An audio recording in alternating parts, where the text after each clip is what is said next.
ନମସ୍କାର,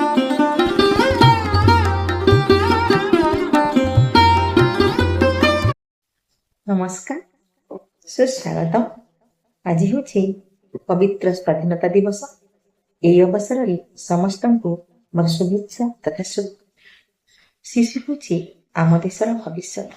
ସେମାନଙ୍କ ହାତରେ ଆମ ଦେଶର ଭବିଷ୍ୟତ ସୁରକ୍ଷିତ ରହିବ। ଆମେ ତାଙ୍କୁ ପ୍ରେରଣା ଦେବା ପାଇଁ ଏକ ଶିଶୁ କବିତା ଆବୃତ୍ତି କରିବା। କବିତାର ଶୀର୍ଷକ ହେଲା ଜୟ ଭାରତର ଜୟ। କବିତାର ଶୀର୍ଷକ ଜୟ ଭାରତର ଜୟ।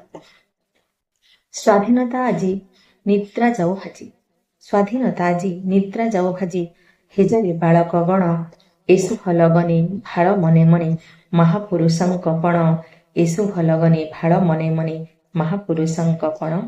କରିଲେ ଶପଥ ମଥା କରିନତ, କରିଲେ ଶପଥ ମଥା କରିନତ, ଭାରତ ମାତା ଚରଣେ ଆଣି ସ୍ୱାଧୀନତା ଜଳାଇବେ ଚିତା, ଶତ୍ରୁକୁ ହରାଇ ରଣେ ଆଣି ସ୍ୱାଧୀନତା ଜଳାଇବେ ଚିତା, ଶତ୍ରୁକୁ ହରାଇ ରଣେ, ଶତ୍ରୁକୁ ହରାଇ ରଣେ।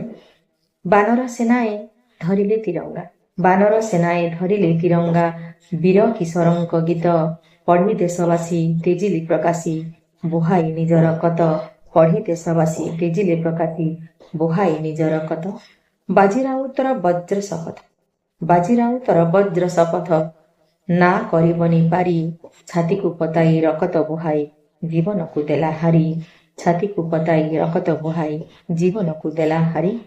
ତୁମେ ଶିଶୁଗଣ କର ଆହେ, ତୁମେ ଶିଶୁଗଣ କର ଆହେପଣ ଦେଶ ମାତୃକାର ସେବା, ଜାଗି ଉଠ ଥରେ ଗାଇ ଉଠ ବାରେ ଜୀବନକୁ ବଳି ଦେବା, ଜାଗି ଉଠ ଥରେ ଗାଇ ଉଠ ବାରେ ଜୀବନକୁ ବଳି ଦେବା। ପବିତ୍ର ଭାରତ ଅଟେ ବୀର ଭୂଇଁ, ପବିତ୍ର ଭାରତ ଅଟେ ବୀର ଭୂଇଁ, ଗୋଟିଏ କଣ୍ଠରେ ଗାଅ, ପବିତ୍ର ଭାରତ ଅଟେ ବୀର ଭୂଇଁ, ଗୋଟିଏ କଣ୍ଠରେ ଗାଅ, ଜନନୀ ଗୋ ତୁମି କୋଟି ଜନତାର ଜୟ ଭାରତର ଜୟ, ଜନନୀ ଗୋ ତୁମି କୋଟି ଭାରତର ଜୟ ଭାରତର ଜୟ, ଜୟ ଭାରତର ଜୟ। ଧନ୍ୟବାଦ, ନମସ୍କାର।